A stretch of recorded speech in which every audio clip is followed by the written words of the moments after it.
la persona que se autoatiende y te demoras más tú mismo en la transacción, la percepción es distinta. Es más larga, pero para ti es mejor.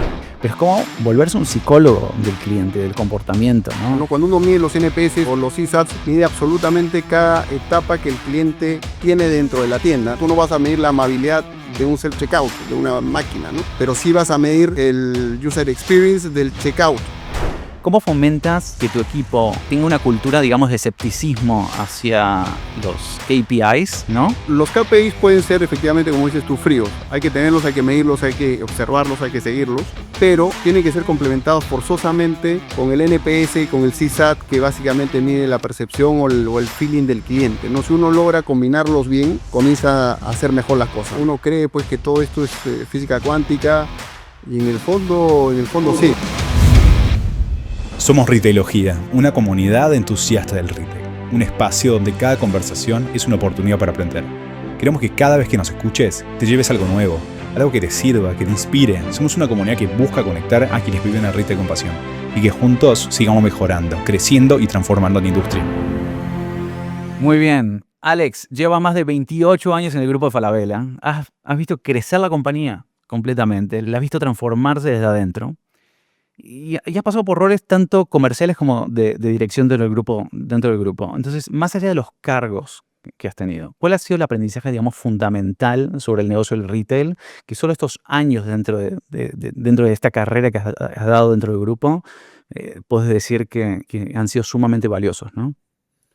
Hola Ronnie, muchas gracias por la invitación. Sí, la verdad es una carrera bastante larga dentro de la compañía y uno cuando hace, digamos, el follow-up de cuáles han sido, digamos, los temas claves y los aprendizajes dentro de la compañía, te diría que hay dos o tres, ¿no? Uno, el más importante, es que ya todos sabemos que la única constante es el cambio, ¿no? Entonces tú tienes que ser extremadamente adaptable al cambio, ¿no? Porque los competidores cambian, las tendencias cambian, los productos cambian, los negocios se complejizan, aparecen nuevos competidores, ¿no? Entonces, finalmente, la capacidad de adaptabilidad es súper importante, ¿no? Y otra cosa es estar extremadamente cerca al cliente. O sea, si uno no entiende qué es lo que está pasando con el cliente, estás condenado al no éxito, ¿no? Pero por otro lado, si uno lo sigue muy de cerca, si uno está, digamos, ocupándose y preocupándose de qué es lo que quiere el cliente, cuándo lo quiere, cómo lo quiere, en los términos que lo quiere, creo que uno también puede tener grandes chances de hacerlo bien. Algo que mencionaste la primera conversación que tuvimos, es que fue un ejemplo brillante que me encantó, que mencionaste la parte del tema de la percepción del cliente en un autoservicio, ¿no? En la parte de self-checkout. Entonces, mencionaste justamente que después, que puede desafiar, digamos, las métricas tradicionales de tiempo y satisfacción, ¿no? Entonces, ¿cómo fomentas que tu equipo tenga una cultura, digamos, de escepticismo hacia los KPIs, ¿no? Un escepticismo sano, ¿no? Para que siempre busquen la verdad detrás del cliente, más allá del dato frío que puedes ver en los dashboards, ¿no? Es un análisis mucho más profundo de lo que te entrega realmente estos análisis que uno ve. Estaría bueno que cuentes un poco sobre eso.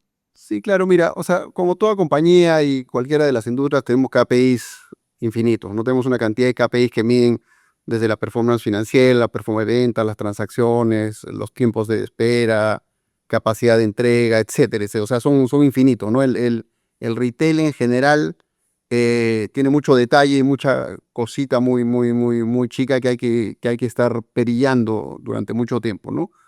Pero los KPIs pueden ser efectivamente, como dices tú, fríos. Hay que tenerlos, hay que medirlos, hay que observarlos, hay que seguirlos, pero tienen que ser complementados forzosamente con el NPS y con el CSAT, que básicamente mide la percepción o el feeling del cliente, ¿no? Si uno logra combinarlos bien, eh, eh, comienza a hacer mejor las cosas, ¿no? Entonces, no sé, nosotros tenemos estos KPIs de tiempo de espera en las cajas, ¿no? Entonces sabíamos que no podían esperar más de 2 minutos y medio porque ya la sensación no era la correcta. Habían ciertos comentarios de, oye, ¿por qué voy a una caja y hay dos cajeros, dos personas cajeros y 4 o 5 cajas libres, ¿no? Porque eran las horas no pico, etcétera. Nosotros ya habíamos lanzado hace un buen tiempo el self-checkout que está booming en todo el mundo, ¿no?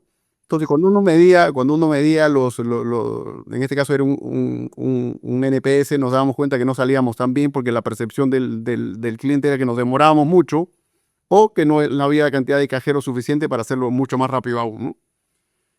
Y comenzamos a hacer algunas pruebas, ¿no? Primero, nosotros inicialmente teníamos el set de cajas con personas atendiendo junto al self-checkout. Y la gente tiende a ir a que alguien lo atienda porque tiene una sensación de que es más fácil, ¿no? Finalmente separamos el pool el de cajas con cajeros, ¿no? Con el de self-checkouts. Y obviamente pusimos menos cajas en un lado, más cajas en el otro lado. Entonces teníamos primero la caja asistida con el cajero, con todos los cajeros y con una cola, digamos, prudente, medida y con ciertos parámetros. Y en el otro lado pusimos un self-checkout mucho más amplio, con mucho más cajas, con un anfitrión, ¿no? Que invitaba, digamos, al ingreso y lo que fuese. Y nos fuimos dando cuenta que mucha gente comenzó a migrar al self-checkout, ¿no? Porque en la cabeza del cliente, y eso hay que medirlo con los NPS y con los CSATs, tiene esta sensación de que él lo va a hacer más rápido, ¿no? Él va a ser más eficiente que una persona que se lo está haciendo. Y además hay cierto glamour en que tú lo haces, te sientes como mucho más tecnológico, estás tú mismo atendiéndote, ¿no? Efectivamente comenzó a migrar muchos de nuestros clientes a estas cajas y comenzó, digamos, la medición posterior, ¿no? El NPS aumentó, ¿no es cierto? Pero el tiempo también aumentó, ¿no? Entonces, la persona que se autoatiende se siente mucho más satisfecha consigo mismo. Uno nunca se evalúa mal a uno mismo, o sea, la autocrítica no es natural. Y comenzó a funcionar muy bien, ¿no? Simplemente poníamos cajas separadas, cajas de autoservicio, el cliente iba, se atendía, sacaba su piocha, si tenía algún problema había un asesor que lo ayudaba, si que había alguna traba en el proceso.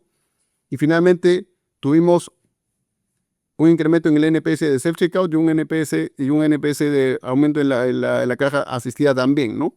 Y en el fondo son percepciones, ¿no? Tú cuando estás esperando en una cola que te atiendan, te parece largo 1 minuto, 2 minutos, 3 minutos y lo que fuese. Cuando tú entras a este lugar, que además entras prácticamente sin ninguna espera y te demoras más tú mismo en la transacción, la percepción es distinta. Es más larga, pero para ti es mejor, ¿no? Entonces, nos fuimos dando cuenta de las cosas que hay que ir haciendo, hay que ir midiendo, hay que ir dándole satisfacción al cliente, ¿no? Además de que da mucho más productividad, ya no tienes tanto cajeros, etcétera, etcétera, ¿no? Y de esas cositas en los negocios nuestros hay mucho, ¿no? Y funcionan y hay que medirlas.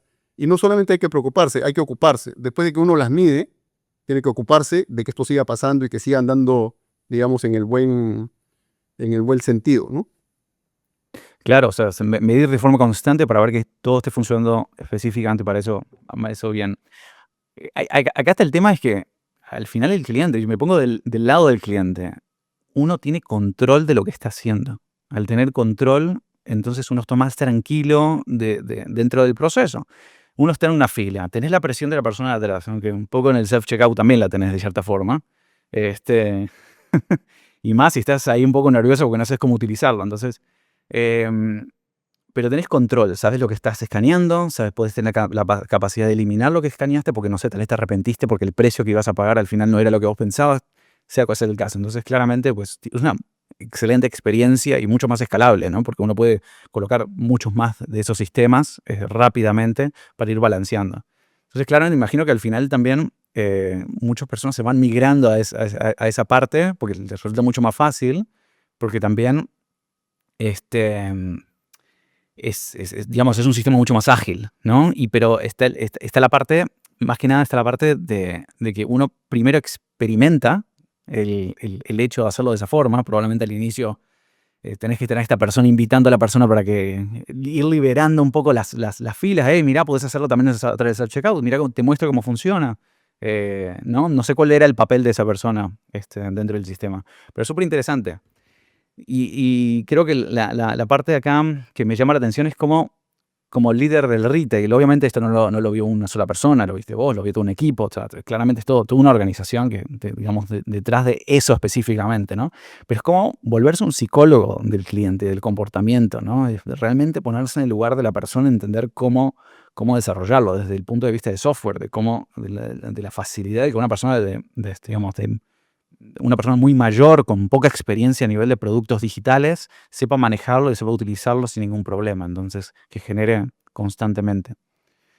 ¿En qué otra área del negocio identificaron algo como esto, que decidieron, digamos, mejorar el proceso? ¿Hubo algún poco de ruido, digamos, dentro del proceso de medición, que lo estuvimos viendo a través de los KPIs? Que decidieron cambiarlo de cierta forma o vieron algo similar. ¿Existe algo así, digamos, dentro de lo que has visto en todos estos años? Nosotros medimos claramente, y volviendo un ratito al tema de las cajas, ¿no? Cuando uno mide los NPS o los CSATs, mide absolutamente cada etapa que el cliente tiene dentro de la tienda, ¿no? Desde la amabilidad al entrar en una tienda, la amabilidad del vendedor, del asesor, del cajero, y con temas como estos va mutando, digamos, la forma como mide, ¿no? Porque tú no vas a medir la amabilidad de un self-checkout, de una máquina, ¿no? Pero sí vas a medir el user experience del checkout. Entonces, técnicamente te vas dando cuenta que hay que ir haciendo ciertos cambios, ciertos temas, que el UX ya no funciona de una manera como lo usaba un cajero, sino lo va a usar ahora un cliente, entonces tiene que ser mucho más amigable, y te vas dando cuenta de todos los temas que tienes que ir migrando, ¿no? Inclusive, ¿no? Con cámaras e inteligencia artificial te das cuenta en qué cajas asistidas tiene más gente, menos gente, puedes asignar y enviar más gente en ese momento a esa caja, si ya sea para que tome un espacio físico para atenderlo, o inclusive con un POS móvil para aligerar colas, ¿no? Sobre todo en las épocas pico, como puede ser Día de la Madre, Navidad, donde estamos muy preocupados de que la experiencia del cliente sea de un alto nivel, ¿no? Si tú llegaste a una tienda que además probablemente en esa época está muy llena, escogiste un producto, ya sea para ti o para tus seres queridos, tu papá, tu mamá, tus hijos, tus tíos, los primos, lo que fuese, y ya estás en el proceso, inclusive mucha gente se prueba la ropa para sí misma, ¿no? Entonces hay una experiencia previa en un probador, y cuando ya está la caja te demoras en pagar, termina siendo una experiencia muy mala, ¿no? Porque hiciste todo lo primero muy bien, y solamente la parte final, el sprint final, donde debería ser súper fácil pagar e irte, hay que hacerlo bien. Y no únicamente en las cajas físicas, sino nos pasa lo mismo en las páginas web, ¿no es cierto? Uno puede tener un UX espectacular, encuentra el producto fácilmente, todo funciona bien, y a la hora de la entrega fallamos, ¿no? O sea que por ahí tenemos que ir midiendo también cuál es la percepción que tiene los clientes cuando reciben los productos en su casa, ¿no? O cuando los recogen en el self-checkout. Es todo un tema, digamos, de constante medición y entender qué es ruido y qué no, dónde enfocarse. Desde antes del lanzamiento, por ejemplo, que estás mencionando el tema de la parte de e-commerce, o ya sea digamos, las acciones que realizas en tienda, ¿no? Uno puede tener una percepción, digamos, que lo que vas a estar realizando va a generar buenos frutos, ¿no? Va a generar buenos resultados, y al final termina siendo todo lo contrario de lo que vos pensabas, ¿no? Eso va un poco más hacia la parte digamos, la parte de psicología hacia el cliente, y de lo que al final termina siendo. Que también claramente se ve mucho a nivel de tecnología. Bien, quiero pasar ahora a otro tema que es súper interesante, y quiero que cuentes un poco más sobre eso, que es la parte de Marketplace, que es la relación con los sellers. Vos, en la primera reunión que tuvimos, mencionaste algo súper interesante de cómo le diste beneficios básicamente para que ellos cambiaran básicamente la forma de operar, que al final terminó siendo mucho más efectiva para ustedes, que es con respecto al tema digamos, de la búsqueda de los productos en tienda. Contá un poco cómo fue esa relación con los sellers, cómo se construyó eso y qué resultados se generaron por eso.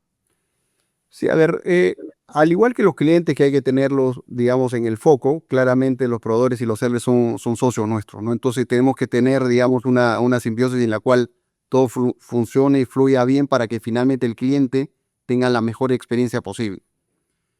En algún momento cuando estuvimos trabajando fuertemente, digamos, en este concepto nuestro, que somos un multiespecialista unicanal, más que, digamos, una mezcla de dos negocios, nos dimos cuenta no nos dimos cuenta, ya sabíamos, sino que teníamos que implementarlo, que el cliente quiere recibir el producto lo más rápido posible. Entonces hay dos opciones, ¿no? O lo compra en la tienda físicamente o lo compra en la web y se lo entregas en las próximas horas o al día siguiente, ¿no? Entonces tenemos mediciones de 180 minutos, mediciones en el tema de cómo se le entrega, cuándo se le entrega, rangos horarios, no horarios, un rango más amplio, y todo tiene diferentes costos y diferentes precios al público, ¿no? En el Perú específicamente es muy exitosa la entrega en las mismas tiendas, ¿no? O sea, un porcentaje muy alto de nuestros clientes van a nuestras tiendas a recoger los productos. No porque seamos lentos en la entrega, somos muy buenos en la entrega también, pero la recepción, dado, digamos, las personas que lo compran que probablemente no tienen ayuda en las casas o no tienen quien lo reciba, prefieren ir y recogerlo en las tiendas. Pero para recogerlo en las tiendas, claramente, en este caso los sellers tienen que entregarnos el producto, nosotros sí írselo a recoger. En su momento lo íbamos a recoger y es complejo, ¿no? Lima es una ciudad con mucho tráfico, ¿no? Es compleja en términos de tiempos y movimientos. Y además es caro, por lo mismo que es muy lento. Entonces, conversando y viendo y teniendo, digamos, estos temas con los equipos y con los sellers, nos dimos cuenta que podíamos lograr que muchos de los sellers que estaban cercanas a nuestras tiendas físicas, dado que nosotros tenemos una operación física también, podían entregarlo en nuestra misma tienda física. Y además que podían entregarlo en nuestra misma tienda física, un porcentaje, digamos, relevante de los sellers que entregaban en esa tienda, los clientes también recogían en esa tienda. Entonces fue un win-win, ¿no? Porque finalmente entregábamos más rápido, a un mucho menor costo, porque es más barato que el seller lo entregue a írselo a recoger, más barato para nosotros y más barato para los sellers también. Y uno crea, digamos, esta situación de win-win, ¿no? O win-win-win, porque gana el seller, gana el negocio y gana mucho más el cliente con la rapidez en la entrega, ¿no? Y eso nos ha funcionado muy bien. Claro, cuando uno empieza ya hace estos cambios, igual medimos el NPS. El NPS al principio no salió malo, pero no salió como nos gustaría. Y finalmente lo hemos medido en el tiempo y el NPS de los sellers sube también, ¿no? Porque hay mayor rapidez, hay un rango horario más amplio para que los sellers entreguen en nuestras tiendas, porque es en el horario de uso de nuestras tiendas. Cuando antes tú le ibas a recoger, tenía que estar a cierta hora esperando con la mercadería. Y es un círculo virtuoso, ¿no? O sea, más barato, más rápido, mejores clientes, vende más y todo comienza a girar como nos gusta a todos, ¿no? Claro, y pasa por menos manos. Entonces también claramente reduce el costo. Pero también cuando pasa por menos manos tenés menos riesgo de que el producto que estás entregando, claramente cambia un poco el tema del producto, pero tienes menos probabilidades de que se tenga un daño y tienes también la capacidad claramente del momento de hablar con una persona y decir, pará, esto está equivocado, es otro producto. O sea, tenés un poco más de control, que es justamente lo que hablamos al inicio, ¿no? Del tema del self-checkout. Pero no únicamente control de nuestro lado, ¿no? Claramente, como bien dices tú, mientras un paquete se toca menos veces, es más barato, ¿no? No hay absolutamente ninguna duda. Pero por decirte un caso específico, ¿no? La gente no entiende bien o no mide bien o no sabe bien o lo hace mal la talla de zapato. Además que hay variaciones, digamos, en los calces, en las marcas, etcétera, ¿no? Entonces el porcentaje de cambio de talla en calzado es alto, ¿no? Y es alto aquí y en todo el mundo. Entonces finalmente cuando se lo entregas en una tienda y lo va a recoger en una tienda, tiene también la capacidad de en ese mismo momento hacer el cambio el de talla, ¿no? Entonces se va dando cuenta, además va aprendiendo en las iteraciones cuál es su talla, etcétera, etcétera, y no tiene que hacer todo el proceso de me llevo a mi casa, pararme, llevarlo a una tienda, cambiarlo, hacer una cola, etcétera, ¿no? Porque está todo, digamos, integrado en estos clics and collects, donde en ese mismo momento yo te entrego el producto, si quieres te lo pruebas y en ese mismo momento te lo cambio, ¿no? Tenemos runners dentro de las tiendas que van y hacen el servicio, ¿no? Entonces, eso, o sea, estar constantemente midiendo qué quiere el cliente, cómo ayudamos a nuestros proveedores, cómo ayudamos a estos sellers y obviamente cómo tenemos un beneficio dentro de la compañía. Es un círculo virtuoso, ¿no? Que se vuelve parte de un ecosistema mucho más grande, ¿no? Claro. Ahora, esto de buscar en tienda, específicamente con operaciones tan grandes como la que tiene Falabella, digamos, es algo que ya se veía en operaciones como, por ejemplo, la de Walmart, que desarrollaron todo ese sistema logístico para poder entregar los productos directamente desde los puntos de venta y demás, para poder competir con Amazon. Entonces, claramente uno ve esa operación y dice, bueno, tal vez en Latinoamérica puede complicarse mucho más, ¿no? Estamos hablando de situaciones muy diferentes. Ahora, en el momento que ustedes implementaron esto, ¿ya existían otras compañías en Latinoamérica o tal vez en Perú que desarrollaron algo similar, que vieron un beneficio grande de lo que están haciendo tal vez en otros mercados o directamente lo pensaron y lo implementaron? ¿O ustedes fueron un poco más, digamos, de dar el primer paso y mostrar que algo así puede funcionar? Que claramente estamos hablando de que no funciona con todos, ¿no? Funciona con situaciones donde tenés particular número de tiendas, ¿no? A ver, cada país y cada región tiene sus ventajas y sus desventajas, sus vulnerabilidades o no, ¿no? El tema del click and collect era una tendencia en el mundo ya hace muchos años, ¿no? Nosotros lo hemos ido viendo, monitoreando, hemos visto Walmart, hemos visto Target, hemos visto, etcétera, etcétera. Los negocios tradicionalmente, antiguamente eran o brick and mortar o eran pure players. Hoy son omnicanales la mayoría y los que no están migrando de un lado hacia el otro, ¿no? O sea, yo creo que la verdad se queda como en el medio, ¿no? Nadie va a ser pure player, nadie va a ser solo brick and mortar, todo el mundo termina, digamos, en un balance intermedio. Si tú me preguntas por el tema de la recepción de los productos de los sellers en las tiendas, nosotros no lo habíamos visto, ¿no? O sea, creemos o nos gustaría creer que nosotros lo inventamos, ¿no? Estamos haciendo esta prueba en Perú, ya tiene un año, está funcionando bien, y además es mucho más rentable para todos y mucho más rápido para todos, ¿no? Entonces, la única discusión en el tiempo será, oye, en el tiempo es manejable, ¿no? Cuánto más productos se puede recibir en una tienda para entregar en esa misma tienda o para entregar en tiendas que estén cercanas, o en todo caso, el reflujo, ¿no? La mercadería que se entregue en la tienda probablemente tiene que ir a consolidarse a un centro de distribución nuestra para entregarse en otra tienda o en otra provincia. Puedes entregar en Lima y recibir en Arequipa, o sea, 1100 kilómetros al sur, y lo que fuese, ¿no? Ahora, esto es bien distinto en un supermercado, que la exigencia es entregarme en los próximos 90 minutos, ¿no? Y la complejidad siempre terminan siendo los big tickets, ¿no? O sea, técnicamente recibir refrigeradoras en una tienda para un cliente no funciona, ¿no? Entonces, pero seguimos probando, seguimos tratando de innovar, seguimos viendo cómo hacerlo rápido, al precio correcto y manteniendo el crecimiento con nuestros clientes, ¿no?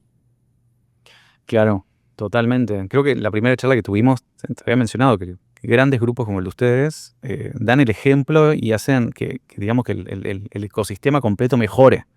Entonces, cuando empezaron a implementar esto o implementaron otro tipo de innovaciones, ¿viste como otro tipo de compañías dentro del Perú dijeron, si Falabella lo está haciendo, yo también lo puedo hacer, y seguimos, digamos, mejorando? ¿Lo viste eso? Sí, o sea, ese es un dilema en general de las compañías grandes y las que quieren ser líderes o son líderes, ¿no? O sea, técnicamente tú estás obligado a hacerlo primero, a innovar y a probarlo. Y cuando ya funciona, digamos, alguien que es un follower lo va a hacer y lo va a hacer rápido y te va a alcanzar rápido. Entonces tienes que lanzar una siguiente innovación y así siempre, ¿no? O sea, es un dilema mundial. Sí, hemos visto y sabemos porque se comparten proveedores, se comparten sellers, que otras empresas están haciendo, ¿no? La que tienen operación física, ¿no? Las que son pure players es más complejo porque tienen un delivery directamente desde el seller. Pero técnicamente, o sea, mientras más pueda controlar uno la experiencia hacia el cliente final, creo que es lo mejor que uno puede lograr, ¿no? Porque si le entregas a terceros, no hay protocolos, o sea, sí puedes hacerle un follow-up, pero no es tan cercano, ¿no? O sea, nuestro foco está en el cliente siempre. Y el cliente tiene que decirnos qué hacer, nosotros lo hacemos y lo hacemos como él quiere, donde quiere, al precio que quiere y así lo tenemos, digamos, cautivo dentro del ecosistema, ¿no? Siempre foco en el cliente. Y constantemente están escuchándolo, ¿no? Para entender qué está generando ruido, dónde puedo ir mejorando. Interesante lo que mencionaste, ¿no? Estamos obligados a dar el ejemplo, estamos obligados a innovar. Qué presión, ¿no? Porque también te equivocás y es mucho más ruido que otras compañías, ¿no? Ahora, algo que habías mencionado también dentro de la conversación que tuvimos, que estaría buenísimo que lo menciones acá, es el tema del almacén unificado, ¿no? Que antes era impensable, así mismo en esas palabras lo contaste, era impensable eh, tenerlo y que hoy en día ya se está claramente implementando, donde múltiples unidades comparten ese almacén para ser mucho más eficientes. ¿Cómo fue ese tema? Sí, o sea, siempre en todas estas compañías grandes, multinacionales o empresas mundiales tienen esta capa corporativa, ¿no? Que funciona, digamos, en términos de estrategia, pero también tenemos una capa que funciona muy bien, que son estos, que a veces servicios compartidos, ¿no? Que es obvio, ¿no? Servicios de contabilidad, cuenta por pagar, cuenta por cobrar, etcétera. Toda la información o la data toda centralizada, ¿no? Finanzas, financiamiento en conjunto y lo que fuese.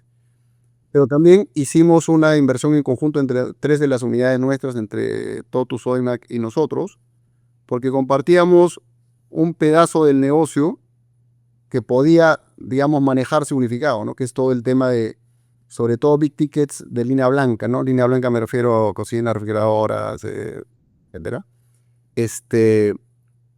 Y hicimos una inversión en conjunto, en este caso lo hizo Falabella Retail o la tienda, y después compartimos el servicio, pero compartimos el servicio con KPIs que nos autoinfligimos, ¿no? O sea, los SLA de entrega son iguales para todos, los SLA de costos son iguales para todos, etcétera, etcétera, de inventario, de pérdida de inventario, de merma y lo que fuese, ¿no? Y eso ha ido funcionando bien en el tiempo, ¿no? Obviamente al inicio siempre uno cree que lo va a hacer mejor, ¿no? Es como el cliente en el self-checkout. Pero en este caso, cuando ves el beneficio total, compañía, y que funciona dentro del ecosistema y que además puedes llenar camiones más eficientemente, llegar a los sitios con mayor densidad de un producto que vendió cada uno de las unidades, eso funciona también, ¿no? Entonces, siempre pensando en el cliente, más rápido, más barato, y obviamente para la compañía también tiene un beneficio, ¿no? Totalmente. Pero para poder lograrlo, digamos, fue complejo, digamos, las conversaciones que se tuvo que tener, digamos, todo el proceso detrás para poder lograr tener esos almacenes unificados para que funcione bien como está funcionando hoy en día. Y que la medición al final lo realizan diferentes equipos y demás, pero digamos, hay mucho trabajo dentro de la organización para que constantemente siga funcionando correctamente. Pero ¿cómo fue, digamos, por detrás eso, ¿no? O sea, para el desarrollo de lograr tener ese almacén unificado? ¿Cómo fue? Mira, Falabella como equipo y como grupo funciona muy bien porque estamos dentro de este flywheel todo metido, ¿no? Donde el cliente está al centro, los servicios de data, de sistemas, de banca, de financiamiento, más los moles y las unidades de retail. Al principio siempre hay roces como cualquier cambio que hay en la vida, ¿no? Digamos, oye, ¿sabes qué? Hay que unificarlo, oye, pero ¿quién va a ser responsable? Tú, yo. Pero cuando uno pone los incentivos correctos y los LAs correctos, es como que contrates un servicio a un tercero, pues se lo está contratando a una de las compañías del grupo, ¿no? Entonces, el tema de ser cliente cautivo tiene que tener, digamos, una sensibilidad muy grande de la persona que da el servicio hacia el que la recibe, ¿no? Tienes que tener esta sensibilidad por el que la recibe. ¿Y cómo mides eso? Con un SLA que hay que cumplir, y si no se cumple, tiene que haber alguna multa, digamos, ¿no? Entonces uno se asegura de no estar pagando multas, el otro se asegura que se lo entreguen al mismo servicio que está prestando porque tiene un SLA medido, ¿no? Entonces funciona, o sea, está funcionando bien. Lo hemos hecho en Perú, hay una prueba, no es una prueba, ya es un hecho, ya están dando. Pero eso funciona, digamos, en algunas líneas que se comparten, ¿no? Porque, claro, los supermercados tienen frescos, tienen otro negocio, el mejoramiento del hogar tiene volúmenes grandes de tanques de agua, etcétera, que tienen que ir por otro lado, o herramientas con un peso distinto. Pero claro, cuando uno encuentra, digamos, la intersección, que en este caso fue Big Ticket Línea Blanca, dijimos, oye, tiene lógica, ¿no? En lugar de estar invirtiendo en ampliar los almacenes que tenemos, hagamos un almacén específico para esto, ¿no? Y nos pasa lo mismo con la unidad de transporte, ¿no? O sea, nosotros tenemos una unidad de home delivery que efectivamente ellos dan el servicio de transporte para el 100% del producto de la compañía. Cualquier cosa que se transporte, cualquier tema de ruedas, se coordina con esta compañía. Y funciona también muy bien. Súper interesante. Y esta, digamos, idea, digamos, de desarrollar esto, ¿vino internamente de la compañía? Digamos, ¿cómo fue ese proceso desde la propuesta, tal vez, que se hizo hasta ya implementarlo, ¿no? ¿Qué tanto tiempo tardó en lograrse? ¿Cómo fue esa parte? Las decisiones, digamos, estratégicas están siempre enfocadas en el cliente, ¿no? Como te he repetido 10 veces Sí. esto, ¿no? Entonces, finalmente, uno cuando piensa de esa manera, las cosas terminan fluyendo más rápido y terminan haciéndose más rápido, ¿no? Una cosa mientras la piensas, decimos, oye, esto es obvio que debería ser un servicio compartido, venimos trabajando con otras cosas compartidas hace mucho tiempo. El tema de las ruedas es como obvio hacerlo, más con la complejidad de que todo el mundo tiene productos de 1P que compra y productos de 3P que son los de los sellers. Entonces, oye, ¿sabes qué? Necesitamos un flujo continuo de ruedas dando vueltas con una densidad mayor en cada uno de los distritos o las calles o las cuadras específicas del país, ¿no? Y como te digo, siempre al principio todo tiene dudas, pero cuando te vas poniendo de acuerdo y el tema funciona, es como que la cosa fluye, ¿no? O sea, tenemos que preocuparnos del cliente y si la decisión es ir por acá o ir por allá, hay que hacerla, ¿no? O sea, no sé, compartimos transporte de productos hacia provincias igual, ¿no? Porque a veces hay provincias más chicas donde los camiones van a la mitad, bueno, compartamos el camión con digamos, cualquiera de las otras unidades. O sea, o sea, el core del negocio siempre va a ser core de cada uno de los negocios y lo demás, digamos, es todo lo que gira alrededor, ¿no? Y alrededor del cliente, no gira alrededor de los clientes, alrededor de los negocios y, por supuesto, alrededor del cliente, ¿no? Más rápido, más barato, mejor para todos. Así es. Alex, ¿cómo ves el futuro de las tiendas físicas dentro del grupo? O sea, ya estamos viendo esta transformación de que las tiendas físicas terminan siendo puntos de recogida, ¿no? Claramente te generan un beneficio enorme. Las cosas van cambiando, la tecnología va cambiando. Y me gustaría entender, digamos, de tu lado, exactamente cómo ves cómo va esta transformación de las tiendas físicas de aquí tal vez a 5 años, ¿no? Es un poco difícil, ¿no? Las cosas van cambiando demasiado rápido. Pero, ¿qué visión tenés de ese rol de las tiendas físicas y ese gran alineamiento que tienen con la parte digital? Mira, nosotros nos definimos específicamente en las tiendas en un multiespecialista omnicanal, ¿no? Entonces, técnicamente tenemos 5 especialidades dentro de las tiendas y las tiendas tienen que cumplir una función específica, no únicamente de tener el producto curado dentro de cada una de las tiendas para cada uno de los segmentos donde está, sino que las tiendas sean entretenidas, ¿no? Que la gente vaya y estén pasando cosas, ¿no? O sea, no todo es virtual, no todo es físico. Hay momentos en que uno quiere ir a oler un perfume, ¿no es cierto? O a que le pinten la cara a uno de los niñitos en el Día del Niño. Entonces, técnicamente eso no funciona en una página web. La página web te da otros beneficios, un surtido muchísimo más amplio, una entrega muchísimo más rápida sin salir de tu casa. Pero todo está entrelazado. Cuando tú me dices, oye, ¿es uno o el otro? No, la respuesta es los dos. y los dos en el tiempo. Entonces las tiendas tienen que no únicamente ahora vender, tienen que entregar producto, tienen que buscar producto, tienen que despachar producto, tienen que recoger o recibir producto de los sellers. Entonces el negocio físico va a seguir existiendo, se va a ir transformando, como te comentaba. La única constante es el cambio, ¿no es cierto? Y el cambio nos lleva a hacer cosas distintas en la web, distintas en la tienda física, distintas en los kioscos que hay dentro de las tiendas físicas, etcétera, etcétera, etcétera, ¿no? En el app, etcétera, ¿no? Entonces, tú me dices, oye, ¿dónde está la tienda física en 5 años? Yo creo que va a seguir estando. Hay tiendas buenas, hay tiendas malas, ¿no? Hay tiendas mejores, hay tiendas peores, pero va a transformarse dando servicios distintos, dando entretención, dando happenings en las tiendas, dando experiencias distintas, servicio distinto, asesoría distinta. O sea, es un constante cambio, ¿no? Y tienes que innovar, tienes que ver qué haces. Si aumentas una categoría, sacas una categoría, metes una categoría nueva. O sea, cuando uno va viendo qué es lo que pasa con los sellers en nuestra web, probablemente se da cuenta que podemos tener una categoría distinta también en la tienda física, ¿no? No sé, hicimos pruebas con un proveedor que vende unas galletas específicas, unas galletas, digamos, especiales, ¿no?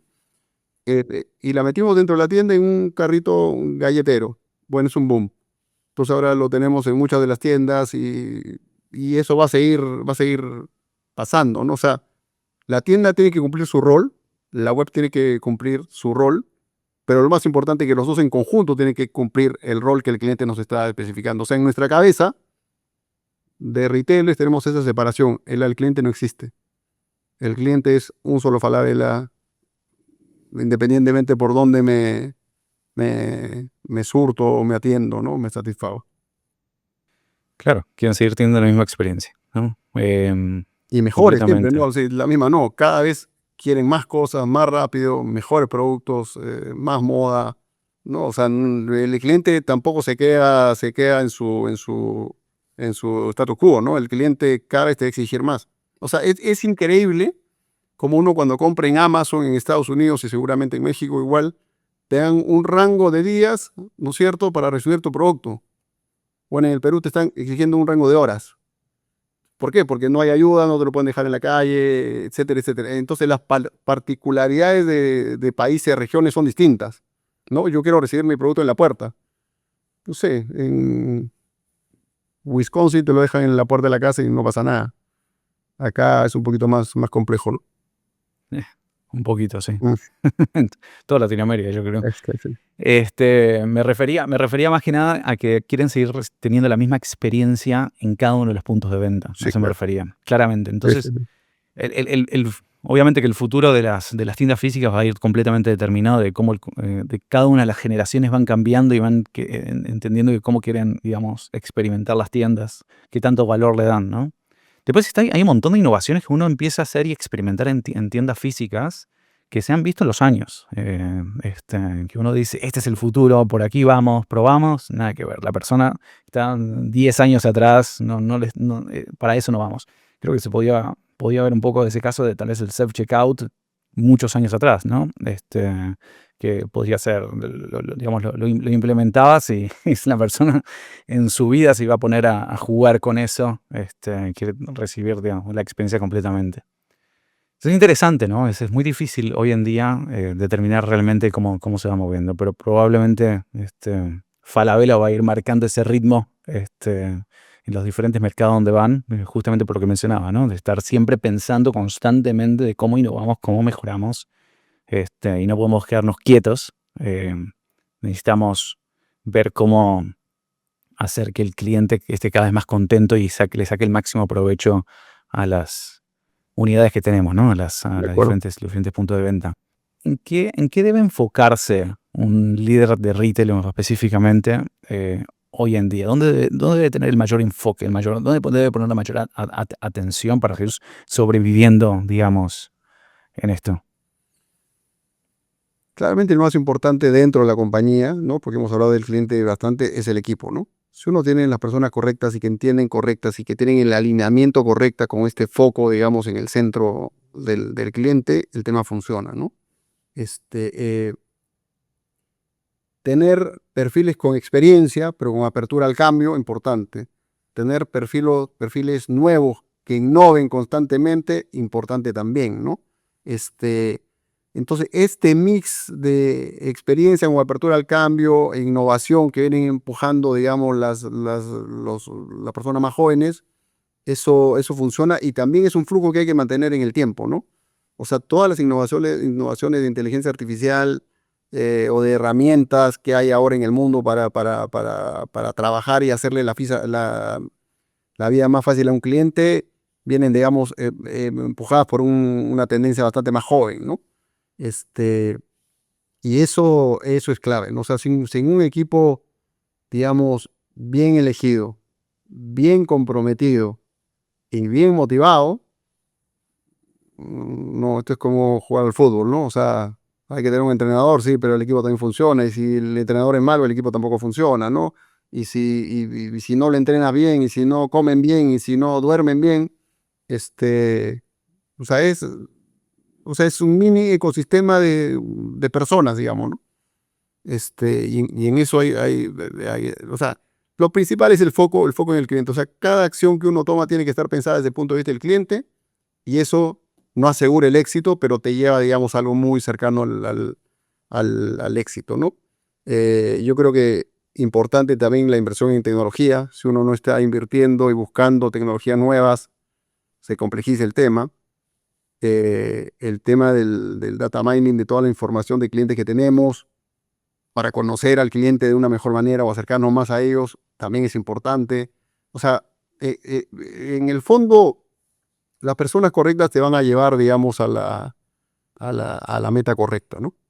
Sin duda. Y si nos vamos por la parte, digamos, solamente de tecnología, por más que tengas la mejor tecnología del mundo, si no tenés el equipo que le saque el máximo provecho y ejecute de la mejor forma, pues de nada sirve, ¿no? Puedes tener lo mejor del mundo, pero nunca te va a dar el impacto que podría darle, ¿no? Entonces, claramente, invertir en buenos equipos, en mantenerlos motivados, en educarlos y todo lo demás, claramente al final se refleja en los resultados de la empresa, completamente. Bien, Alex, ya llegamos al final del episodio, pero te quiero dejar un espacio, digamos, abierto para que menciones algo que no te pregunté, no mencionamos en ningún punto de la conversación, que vos decís, no me quiero de acá sin decirlo, por lo menos que las personas que escuchen esto, digan que esto tiene, digamos, mucho valor y que vale mucho la pena, digamos, mencionar. A ver, sí, yo creo que cuando uno dice, oye, ¿cómo trata uno de motivar a la gente, oye, ¿sabes qué? Cómo trasladar un poquito de la experiencia, digamos, a las personas que están o que van a vernos. Creo que en el fondo hay que tener 3 o 4 conceptos claros, ¿no? Dentro de no únicamente el retail, sino en general, ¿no? O sea, uno cree, pues, que todo esto es física cuántica, y en el fondo sí, uno lo desarrolla y uno tiene que estudiar muchas cosas, pero si uno tiene un buen criterio formado, ¿no es cierto? Y tiene criterio en la toma de decisiones, te va, te va a ayudar mucho. No únicamente criterio, sino consistencia con las decisiones que tomaste, ¿no? Además, necesitas ser una persona comprometida con la decisión que tomaste, de acuerdo a ese criterio y a lo que venimos hablando, ¿no? Y además de eso, al final hay que tener un poquito de coraje, ¿no? Si uno no tiene, digamos, los bríos para lograrlo, para hacer lo que dice que quiere hacer, no va a llegar muy lejos, ¿no? Yo tengo este tema con las letras, ¿no? Con las letras de criterio, consistencia, compromiso, coraje, ¿no? Y después he ido hablando también de otros temas como la sed dentro de los equipos, ¿no? Que para mí es fundamental, ¿no? El equipo tiene que tener confianza y el equipo tiene que tener cohesión, ¿no? Entonces, por eso hablo de mis, no sé, 5 o 6 Cs, ya me olvidé cuántas Cs tengo cuando hablo con mi equipo, ¿no? Pero que el equipo esté cohesionado y tenga, digamos, la misma meta es importante. Y para eso hay que tener mucha confianza en decirse las cosas como son, ¿no es cierto? En el momento correcto, y retroceder cuando hay que retroceder y avanzar a fondo cuando hay que ir a fondo, ¿no? Entonces, creo que el retail es muy entretenido, el retail es cambiante, el retail a mí me fascina, tengo toda mi vida en el retail, pero creo que cuando uno dice, oye, vamos un poquito para atrás pensando cómo te fuiste formando, qué fuiste haciendo, creo que el resumen es más o menos ese, ¿no? Sí, súper interesante. Y ahora, quiero entender algo, porque hay dos puntos. Claramente es súper importante toda la parte que mencionaste, el tema de equipos, ¿no? De cómo entenderlos y demás. Y hay empresas que invierten mucho dinero y tiempo en entender a profundidad toda la parte de que mide constantemente al empleado, ¿no? Es que si está enfocado, si está motivado, si está Sí, sí. realmente en digamos, en la dirección que uno necesita tener, ¿no? Hay que tener cierto filtro y cierto cuidado, ¿no? Porque finalmente nosotros tenemos que entender, bueno, el famoso tema de los stakeholders, pero hay que priorizarlos un poquito, ¿no? Sí, Cliente, ¿no? Siempre va a estar primero, equipo va a estar también, pero los equipos a veces tienen esta mentalidad de que son ellos primero, el cliente después. Y sí. tienes que cambiarle la mentalidad del cliente primero y tú después, ¿no? Entonces ahí es donde no sé, pues, o sea, mucha gente quiere trabajar menos horas, etcétera, etcétera, y nuestro negocio es distinto, ¿no? O sea, aparte de las operaciones virtuales, tenemos las operaciones físicas, y las operaciones físicas tienen un horario, y tienen una forma de trabajar, y tenemos las navidades de la vida, los días de la madre, los Cyber Days, y lo que fuese, y ahí es cuando no encuentras, digamos, un clic perfecto, ¿no? Por eso hay que encontrar a las personas que quieren trabajar en este negocio. O sea, yo creo que no es para cualquiera, ¿no? Es que O no ha sea, cambiado mucho, no ha cambiado mucho a lo largo de los años. O sea, la forma de trabajar dentro de específicamente el tema de retail no ha cambiado mucho. O sea, no, no, sí, claro, hay más tecnología, hay pero más facilidad, pero la situación es prácticamente la misma. Entonces, pero las la personas generación ha sí, cambiado muchísimo. pero las personas sí cambian, ¿no? Y Eso, la son, generación ha cambiado muchísimo. Entonces, claramente ahora es dificilísimo conseguir personal que el tema de por- retención es es que, un lío, es que digamos. por eso Sí. digo, personas comprometidas Sí. es una de las cosas que hay que tener, ¿no es cierto? Personas con criterio, personas consistentes, pero personas con compromiso. Porque el que no es comprometido es, oye, ¿sabes qué? Esto tengo que hacerlo porque tengo que vivir. Y otro va a decir, oye, esto me gusta hacerlo. Y como me gusta hacerlo, vivo y tengo, digamos, un círculo virtuoso. O sea, Claro. las generaciones jóvenes, o sea, hay que entenderlas, pero también hay que, digamos, tratar de hacerlos entender y llegar a un punto donde todo fluya, ¿no? Vos llegaste a la posición de country manager por diferentes hechos que han sucedido que te permitieron crecer hasta ese punto. Pero no necesariamente es la posición donde uno tal vez se sintió más contento o donde el trabajo que uno estaba realizando es el que, digamos, disfrutabas más, tenías un poco más de acción. Digamos, las cosas fueron cambiando, pero de cierta forma te fueron obligando a ir creciendo, ¿no? Sí, A claro. medida que ibas haciendo tu trabajo.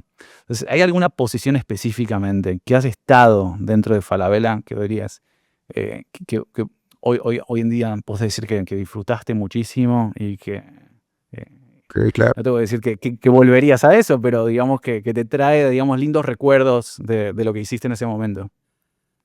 A ver, yo creo, ¿O no? Lo contrario no, también, al ¿eh? No contrario, quiero volver a nada de eso. yo cuando hago la retrospectiva de mi carrera en Falabella, soy muy agradecido, he estado muy contento, sigo muy contento, pero yo creo que cada tiempo tiene su momento, ¿no? O sea, hoy me encanta lo que hago, tengo funciones distintas, tengo responsabilidades infinitamente más grandes, pero uno cuando no sé, yo en su momento fui comprador, y fui comprador de líneas, ¿no? Compré deportes, etcétera, hombres, calzado, lo que fuese, pero compré juguetes también. Y comprar juguetes es muy entretenido, ¿no? O sea, es muy entretenido la relación que uno tiene con los proveedores, comenzar a pensar como niño, qué cosas se van a lanzar, cómo los puedes colocar. Creo que fue parte importante de mi carrera, o por lo menos yo lo siento así, ¿no? Pero esto tampoco o sea, yo no creo mucho en la suerte, ¿no? Yo creo que la suerte es la intersección entre la preparación y la oportunidad, ¿no? Que es lo que dijo Séneca, pues uno de los mantras en Séneca, ¿no? Entonces, técnicamente, claro, uno se va preparando, se va formando, aparecen las oportunidades y hay que irlas tomando, ¿no? Esa discusión de si tomo o no tomo, en mi caso fue 99% la tomo. La tomo y después vamos viendo, ¿no? Y es la vehemencia de cuando uno es joven. Ya después cuando uno es un poquito más grande dice, oye, bueno, no hay que sopesar, ya la familia, los hijos, ¿no? La reputación y por qué me voy a cambiar. No, es como distinto, pero todas las etapas han sido y siguen siendo maravillosas, ¿no? O sea, no tengo absolutamente ninguna queja, ninguna. Qué lindo, Alex. Bien, terminamos. Espero que hayas disfrutado. Disfruté mucho. No te aburriste. Es que cuando te apasionan los temas es muy detenido conversarlo, ¿no? Cada semana sacamos un nuevo episodio. Regístrate para ser el primero en escucharlo. El link está en la descripción.